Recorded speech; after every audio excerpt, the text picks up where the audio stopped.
What up, Canes family? Welcome back to the show. I am here. As you can see, it looks a little bit like I'm in a hotel room. That's because I am. Took a little road trip for the weekend to West Palm with the wife. So, hanging out, enjoying the weather, enjoying the beach, the pool. But we got some big news yesterday. So, wanted to come on and talk about that. Talk about, yes, Guiche, a big get for us. Talking about not just Tyler Harrell, but recent acquisitions.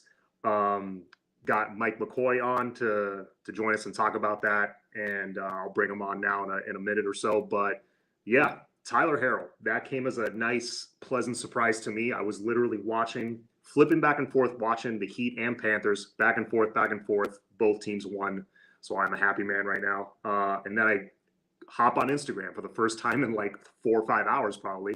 I was kind of out of the loop, and I see the wonderful news that we added a big-time playmaking receiver, a guy with elite speed, a dude with years of Power 5 experience, a dude has put up stats at that level. He averaged, in his last healthy season, 2021, he averaged 29 yards per catch for Louisville. He was like their deep play specialist.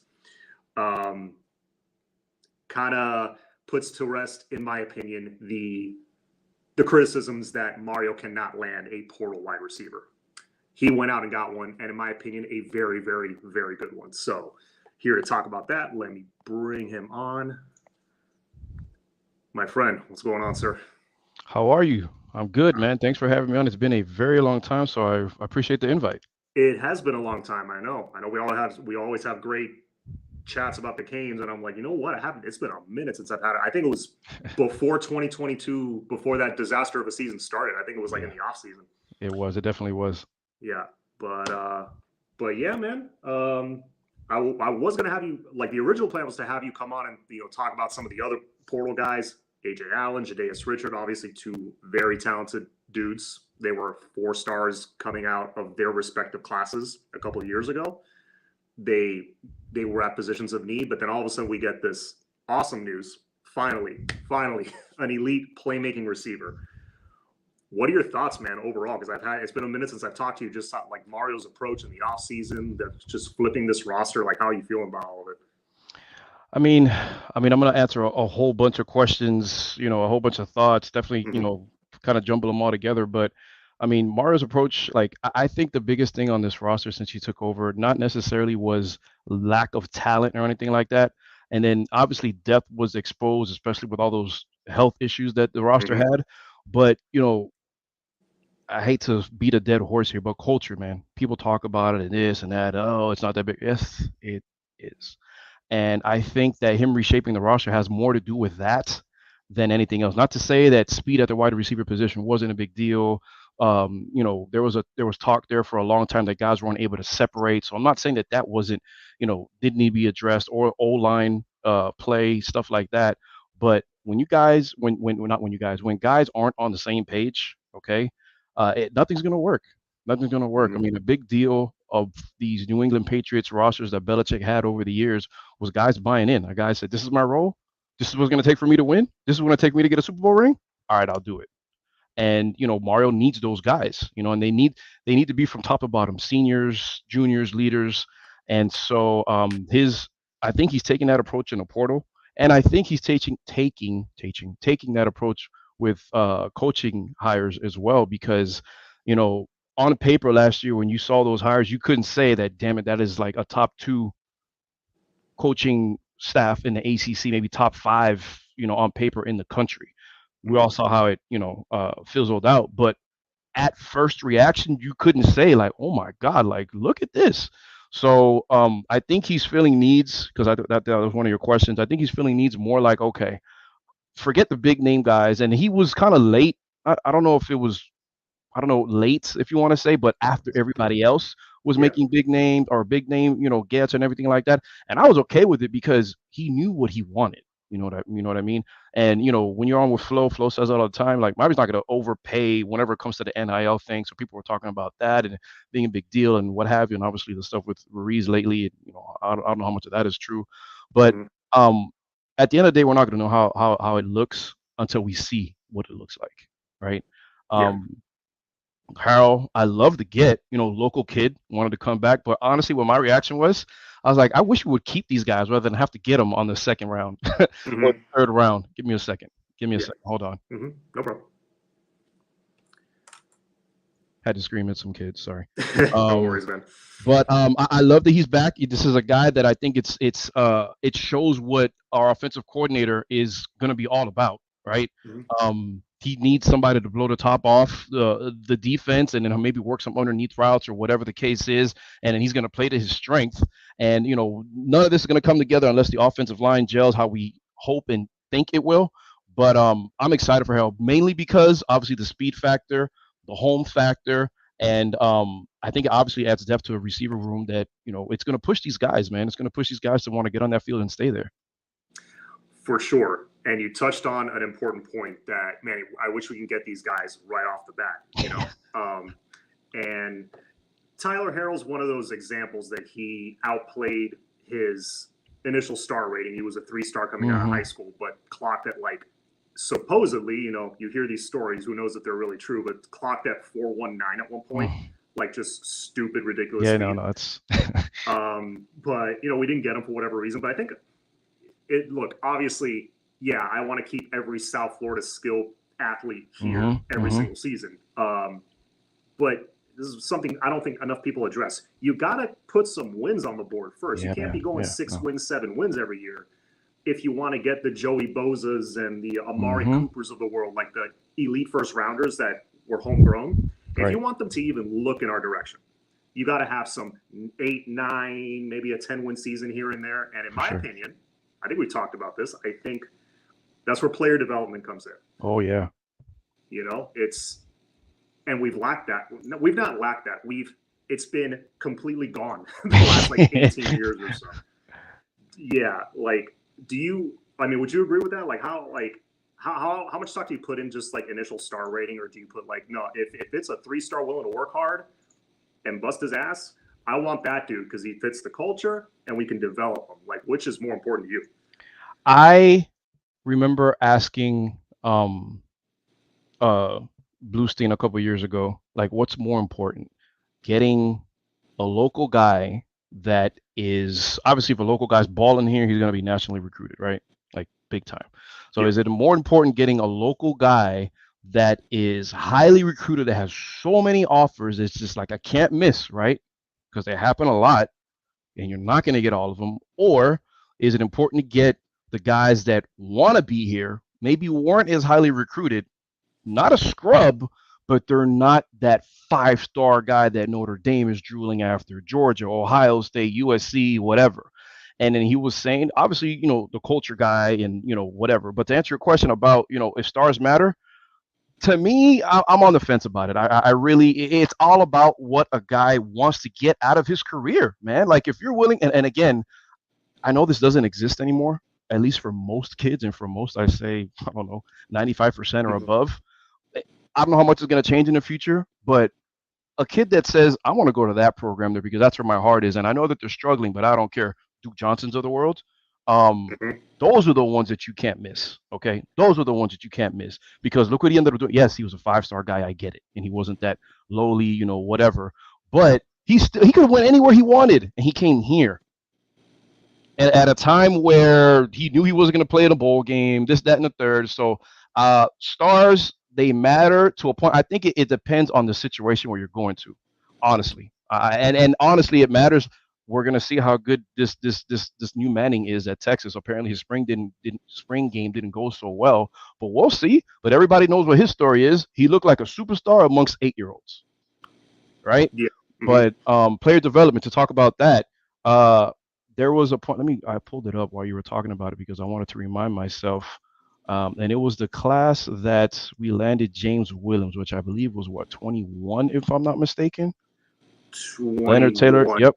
So Leonard 21. Taylor, James Williams, Jake, who's no longer here, and I'm a big fan of Jake. Romello, love him. A bunch of guys, right? Arroyo, all these guys. So my point is, and I hate to have lost him, Cody Brown, another one, but a lot of people were saying, oh, we're getting all the wrong 5-stars. I heard that a lot. I saw that a lot. We're getting all the wrong 5-stars. James Williams is this, that, moving the linebacker, whatever, blah, blah, blah. It's not that, because It's the player development. It's not that, Manny wasn't recruiting, Rick wasn't recruiting. It's easy to sell Miami, right? Like you said, you got to win. That makes a big a deal about it. But we were getting the badasses out of high school with these classes, and they stayed badasses out of high school. They didn't develop with the rest of the guys that they signed with that went elsewhere. They didn't develop. And that's why the guys that the other 5 stars, highly rated 4 stars, whatever, that did go to other places and are having the careers that they expected, that's why they're looking up here. And the guys that we signed kind of maybe haven't moved up because player development is super important. It's a thing. And I hate to bring up old stuff, but I am because it fits the narrative. But when Miami was Miami, there wasn't too many. Miami never got those national guys. They never, like, rarely got all those national guys. You know what I mean? They got guys that worked hard. I mean, you heard Zoe talk about it, and these guys talk about it in the 30 for 30s. Worked hard, believed in each other, fought for the crib, and look what happened. So, they were hungry, man. Ed Reed talks about it too. So player development is not an underrated thing. It's something that it's as important or more important as recruiting itself. And if Miami, like you said, it hasn't been that it's lacking, is that it's been gone. And I'm hoping, again, we can talk all we want in the off season. Like I said, the coaches' hires were great last year. Until we see it all come together, we don't know. I think we hired great teachers. And I think that's what this roster needs more than anything. Absolutely. Really impressed so far with, like, Jason Taylor and guys like that, Kevin Beard. And you touched on, the coaching staff last year just didn't work out. I think they were just big names on paper. And just like a team, just like the players on the field, you just can't throw together big names. How often in the NBA, for example, how often do you see, like, a super team thrown together and doesn't exactly work out, at least not year one? Happens all the time. Happens all the time. It happened with this coaching staff. Now you switch those guys out with guys like Guidry, Dawson, guys that are a little younger in their coaching careers. They haven't established their legacy yet. They're not those A+ names yet. So they're willing to get their hands dirty and work. Jason Taylor is a prime example. And speaking of, because I wanted to talk about the wide receivers really quick, Kevin Beard. In just the few months he's been, not even a few months, he's been here, 2 months, 2.5 months? That's about right, yeah. I saw, because I got to catch a practice here and there. I got to, I went to the spring game, watched it very closely. What are your thoughts on, like, the step forward some of those wide receivers have taken? Because I think the entire room got elevated a certain amount. I think, first of all, and it's one of those things that I keep saying it and I keep saying it. So at some point, the definition of insanity is expecting a different outcome while you keep doing the same thing.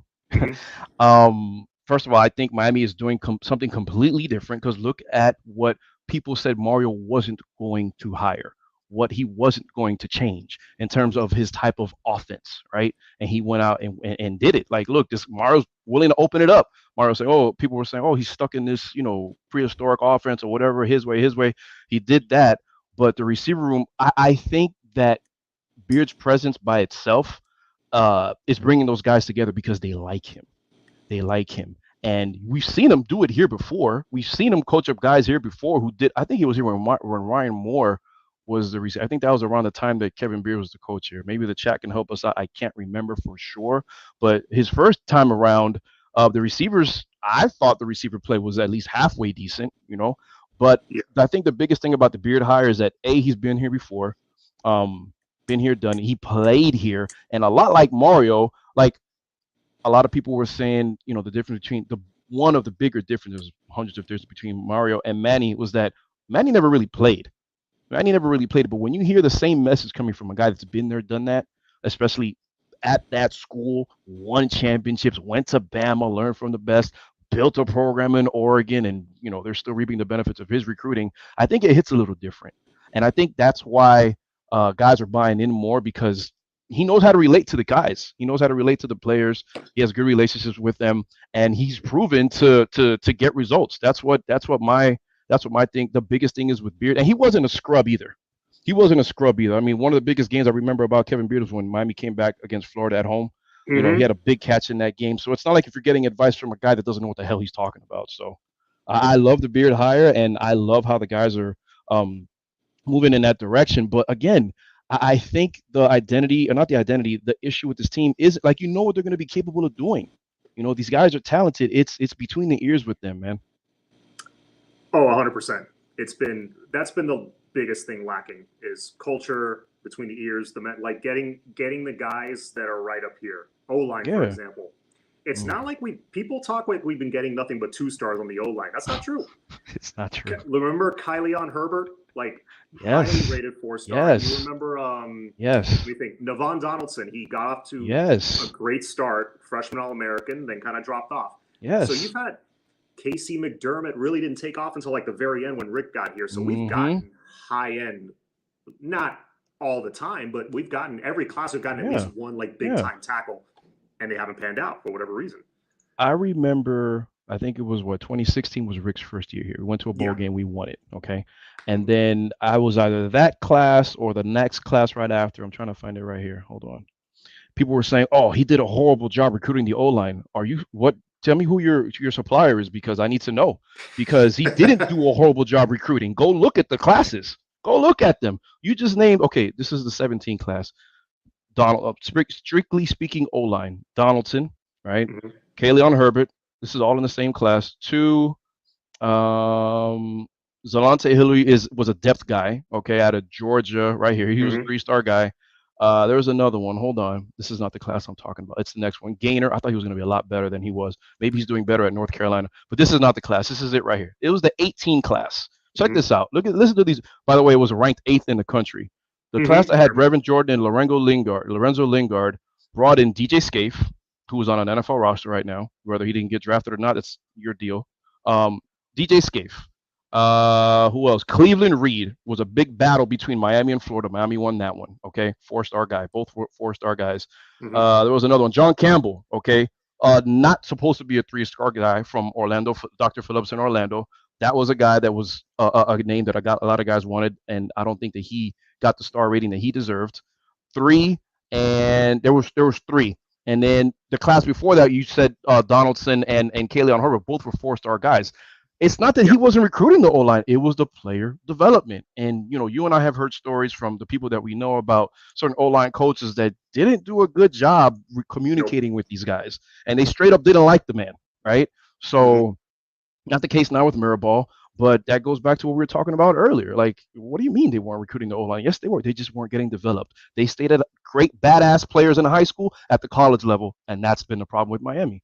Yep. And to add to that, you rarely see interior linemen, guards and centers rated high. Usually it's the tackles that are rated 4 or 5 stars. So if you see a center rated a 3-star, it might be a super highly ranked center at his specific position. I think Corey Gaynor was one of those. I remember the hype with him. He was drawing comparisons to Brett Romberg. Yeah. He was a mauler, as a run blocker. And then I can't remember his name because as soon as these guys decommit, I forget about him. They're like off my radar. But there was a center that we lost in this past class that ended up going to Auburn. Wasn't he like the number one? Was he like number 1 center in the country? Was a 3-star guy. He was. So yes, he was. And I thought that decommitment hurt just as much as the Cormani one because of the position that it was going to be at. I would agree with that. Connor Lew, that one hurt. That one stung, and it was.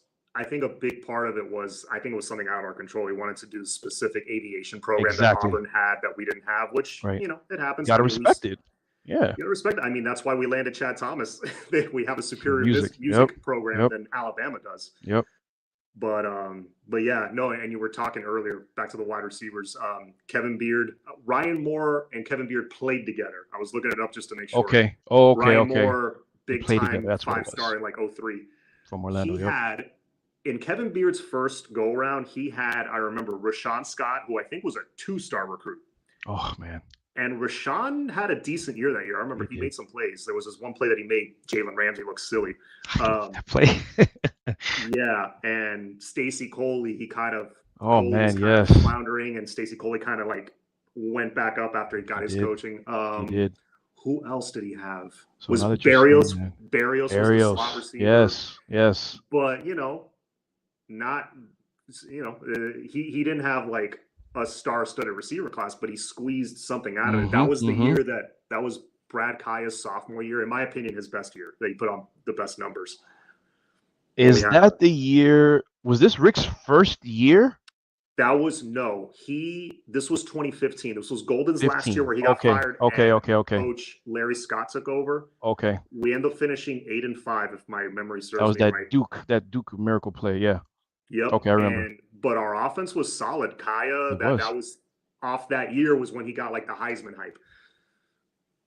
I remember. Good. Thanks for bringing me back, Kuzo. Yeah.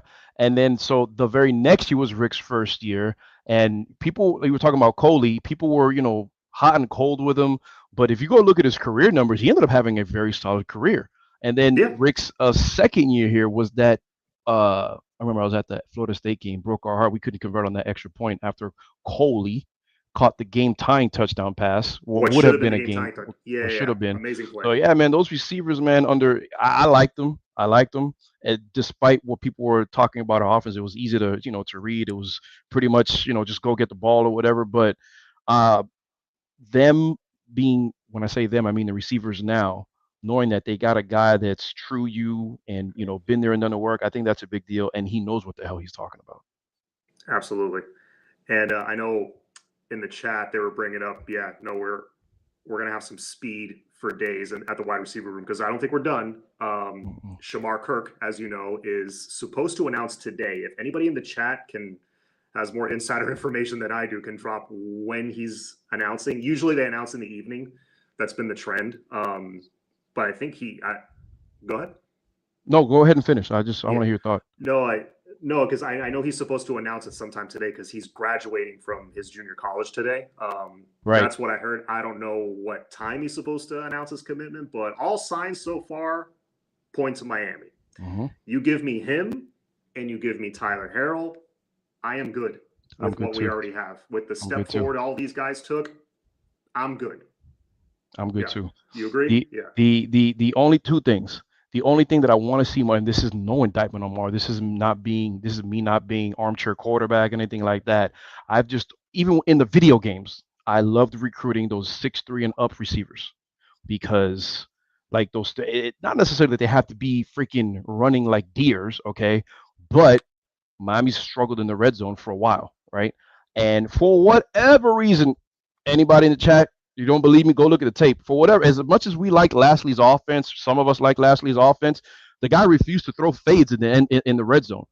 He didn't, because every time we were in there, I remember coming away like at the end of the game, where's the fade? And people will probably say, well, Mike, you got smaller-ish receivers. So what?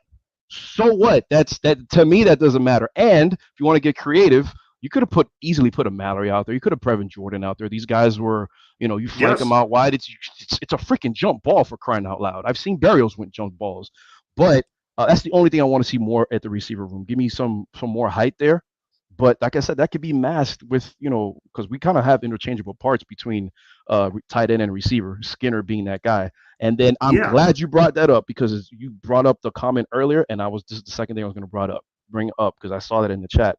Why do we keep blaming lack of development when players don't want to put in the work to develop themselves? AR had the same staff as Pope. That goes back to culture, man. That goes back to culture. If you're surrounding yourself with me, yeah, man. If you're surrounding yourself with me guys, that stuff bleeds.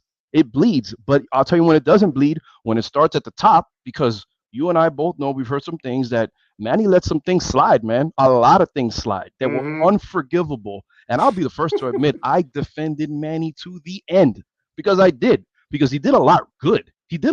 But towards the end of things that, we ended up finding out, they were unforgivable. And I'm just like, no, there's nobody bigger than this you, bro. No player, coach, fan, administrator, recruit, nobody is bigger than the you. And if you can't accept that, then you got to move the hell on. But that's why, Dogo Daddy, in my opinion, if you got a bad culture and it's letting nobody at the top is doing anything to change it and they're letting it fester, that's how that happens. Player development doesn't mean a thing if you got guys that aren't buying in, my opinion. For sure. No, it goes both ways. You got to get the right player that has it up here. This is where visiting the player and talking to him makes a big difference. Like, a lot of people were getting on Mario for same with coaches, for not hiring an OC sooner, not hiring this OC, that OC. We let this guy get away. He might not have liked what he had to say in his interview. You don't know. We're not there. But speaking of fades to the end zone, last year we didn't do it either. I'm forgetting. This is probably a good thing. I'm forgetting our OC's name right now. Dude from Michigan. What's his name? Oh my God. Oh my God. You see, they're not wearing orange and green anymore, and they're gone. I'm sure somebody in chat's gonna say, but I forgot too. The freaking Broyles Award winner from Michigan. Jesus Christ. I'm looking at his face right now, and I can't remember his name. Well, okay, you know what we're talking about. So right. I don't think he tried one fade to the end zone. And here's the thing: even though our player development's been D- at best for a long time, our wide receivers are better athletes than the corner in front of them 9 out of 10 times. 100%. Gaddis, Coach Gaddis, thank you. Thank you, Josh.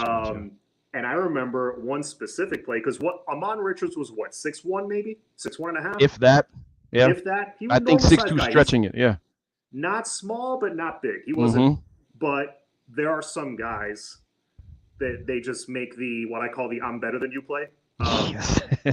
Amon Richards was 6'1". The corner. It was the Virginia game. I know what you're talking about. Jaquan Johnson got the pick 6 late in the game. We were down 14 and we needed a score. And Rozier was I think he even pointed to him before the play. Like, I'm going to you. Because I sit like on the 20-yard line right there. Right. And I'm like, he's going fade right here because there's one-on-one coverage. He threw it right up. Amon Richards just little shove, boom. Like, easy peasy. He jumped like 50 feet in the air. If you look at the bottom of his feet on that play versus where the floor is, my God. I'm like, and like you said, man, you don't have to be 6'4" to throw a jump ball because 9 out of 10 times the corner is what, 5'11", 6 foot. A big corner is considered 6 foot, 6'1". Dude, just go get it. And if it does, and it's on the quarterback too, throw it in a place where only the receiver can get it. And we didn't even try it to say it doesn't work. That was so frustrating. Frustrating. No, the Texas A&M game, there were like 2 or 3 different plays. We could do try fade, Kobe or whoever was on the edge, Romello, throw it up. Yes. Mario's a master programmer, master builder. Sorry. No, it's all right. I was just I zeroed down. Well, that's the hope, man. That's the hope, trajectory we're hoping. I mean, nowadays it's insane.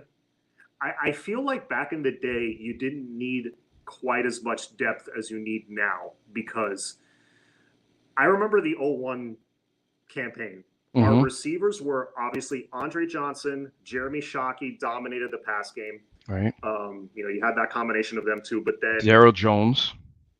Yeah, but then it was kind of a drop off. Not that they were bad, but Daryl Jones, Andre King, Roscoe was on the team. He didn't have much of a role, but Roscoe Parrish was on the team. I think he might have even redshirted that year. But okay, yeah, you're right. Kevin Beard, I think, was like a freshman in 01. Jason Gathers was a running back wide receiver. Jason Gathers, but I feel like, it was pretty much the Andre Shockey show. And the running game. And the O-line. Portis. Yeah, but nowadays, you look at the big teams, Georgia, Alabama, Ohio State, they've got like layers and layers of talent at every position. So 2 to 3 years, I mean, I don't know if it'll be sustained playoff appearances in 2 to 3 years, but maybe. What I think, and again, this is just my humble opinion, and we're seeing how the landscape of college football has changed, obviously since the turn of the century, but big time within the last maybe 5 or 6 years, especially with so many people transferring and obviously now NIL.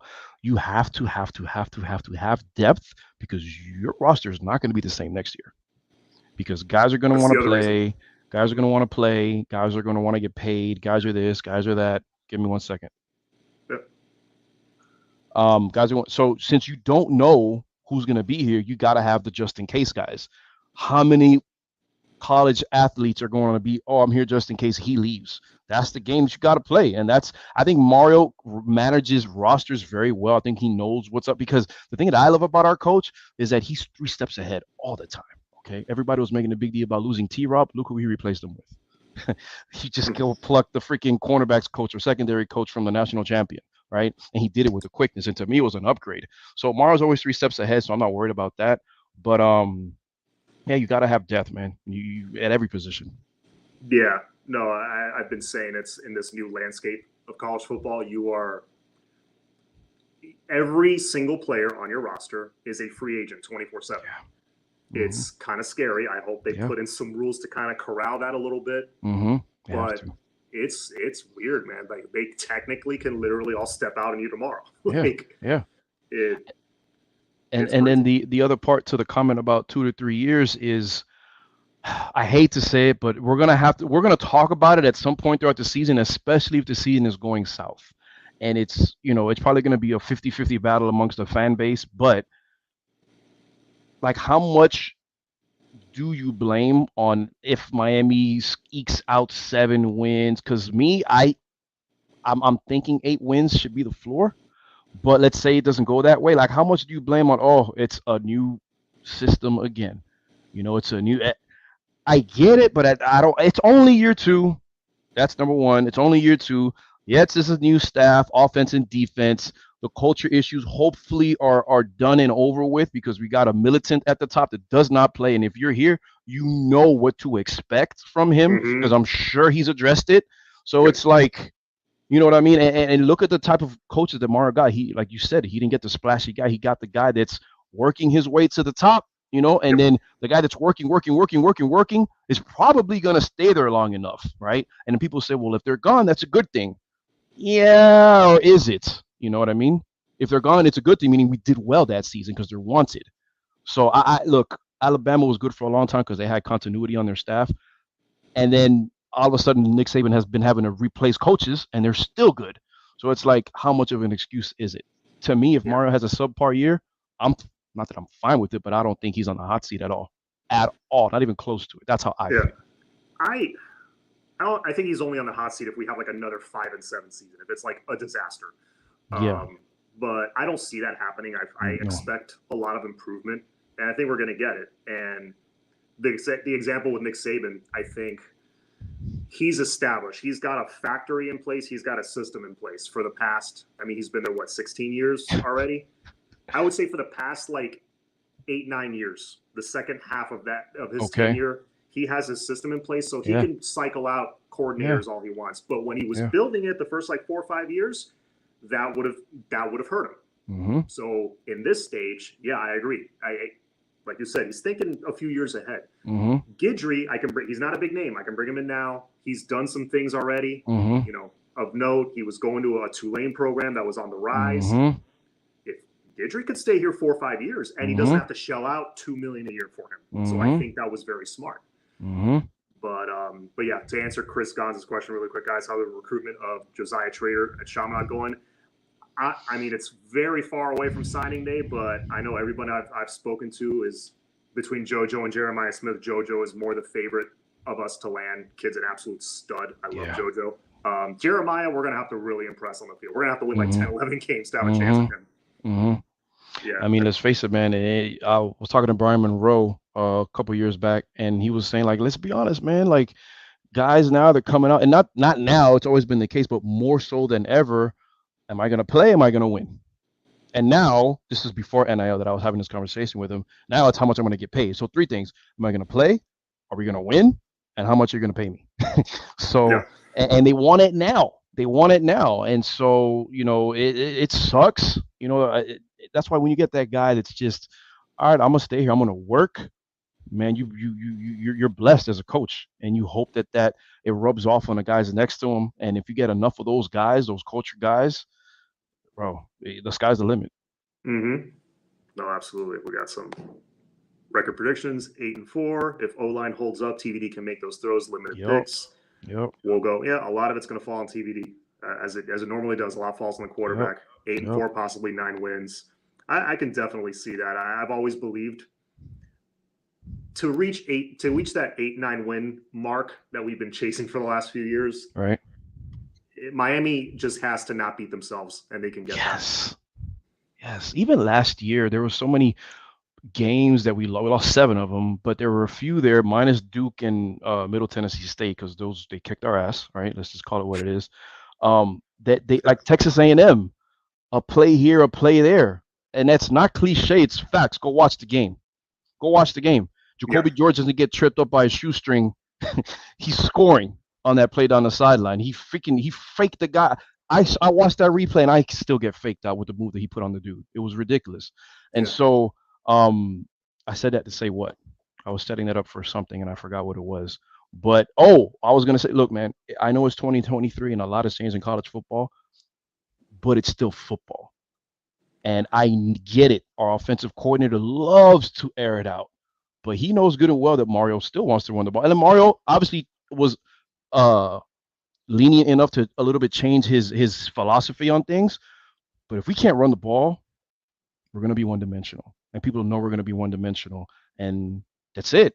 It sucks. So the O line's got to be something, right? We got to be able to run the ball, man. And Mario deep down wants to run the ball. Is he more apt to throwing it? Absolutely, and I think he's showing that. But football is still football. It's still football, and if you can't control that running game on both sides of the line, then you're not going to look good. Agreed. And Chris Gahn's very good point. We should have. I was at the UNC game. We absolutely could have won that. As bad as we played at times, we made like 2-3 big plays. There was a Cam interception. There was the touchdown at the end of the half to dude that he transferred. I forgot his name. Oh man, wide receiver. You know who I'm talking about? Number 5. He was number 5 last year. Keyshawn. Touchdown to Keyshawn, a pick here, a fumble there. We were back in that game, ready to take it. It's just, Oh, I know we got some good visitors on campus. Dylan Stewart, David Stone has he lives on campus. Justin Scott. I mean, for all the people knocking, we got a 3-star here and a 3-star there. Relax, everybody. You know what I compare that to? Best guys. Exactly. You want to know what I compare that to? Like, let's take. I know it's a different sport, but I hope I make a connection. Connect the dots here. Let's say you're a piece or two away from winning an NBA championship, right? And you need that 3-and-D guy, that Bruce Bowen, that whatever, a 3-and-D guy, okay? And that's really what you need because you have guys that drive the lane, just need somebody to kick it out to, whatever. If you have if you pick up a 3-star running back that all he really has is speed, you know what? That's going to be valuable, especially if he can catch the ball out of the backfield. Because if he knows his role and you really don't have that guy that can catch the ball out of the backfield, you got some hardcore runners. You add that guy in the backfield. Now I got to give the defense something else to look out for. That's filling a role. That's filling a need. And look at all the corners Miami has been able to get in the transfer portal. I think that makes up. And look, call it what you want, probably going to take a bunch of L's for this, but I think that really does make up for not landing Cormani because we got big, tall, physical receivers. He's a big, tall, physical guy. Okay, I know he's a beanstalk right now. He's skinny, but it's not going to stay that way. He's a generational guy. I get it, but you can't miss what you never had. We never really had him. He's never played it down here. And so with the amount of guys, we got different types of corners. Guys that can stay with you in the slot, guys that are going to speed, guys that Michael Jackson type corners. So I think that the corner situation is probably looking as good as it was if we would have landed Cormani. No, just to touch on one guy we got recently, Jadaeus Richard, 6'2", 200-pound corner, just incredible. That's elite size for a corner. And he's not slow. 3 years of eligibility left or something like that. Yes. Mario thinks ahead, very calculated. It's like, I got to get a guy that's not just a 1-year Band-Aid, 1-year rental. Right. You got to get a guy that's going to stick around for a few years and replace that. And Damari, who I don't know if you've seen him or walk or cross paths with Damari Brown in person. Damari is every bit of 6'2". Yeah. Imagine he's big. Imagine 2 6'2" corners starting by next year. And again, they're not slower guys. You know what I mean? No. I get Michael Jackson maybe lacked some foot speed, but I don't remember many plays that he was chasing guys. He was always in the right place at the right time. Yeah. Getting beat is not all about straight line speed. I think people forget that. Yes. It's one component, but a lot of it's technique. Look, he's making plays here and there with the Seahawks. Yes. So, he's an NFL starting quarter. What more do you want? He's an NFL starting quarter. Exactly. So, good point. But yeah, man, I feel like we could talk for hours, but I don't want to have you on too long. I know I gotta go eat with the missus, and we got reservations soon. So cool, I'll let you go. But it's been too long. Let's not let it happen again. Let's do this again soon. So thank you for coming on. I know you got a lot going on with school and stuff, but as far as like content you're putting out there, radio show, stuff like that, I don't know if you're doing anything right now, but if you are, let the people know where to find you if they don't know. I have been on a hiatus for a very long time. I mean, I think I wrote an article for State of the U for the first time in like 10 months, a couple months ago. I think it was on the basketball team. I'm working on one right now, a really, really good one, talking about culture. So I'm finally getting back into the swing of things. So thank God. Radio, that's coming. That's coming. You know where I'm working on the weekends, so that'll be full time in a little bit. But yeah, man, I love writing, so I'm gonna keep putting those out on State of the U. Whenever we start cranking out more articles on Miami Flow Media, I'll be there too. Nice. All right. Well, we got 77 on the chat right now, so please hit the like button on your way out. Mike, thank you again for coming on. Really appreciate it. Thanks, bro. I'm gonna go have some cafecito right now. Yes, family. It's all about that. You go Canes. Have a good day, everybody.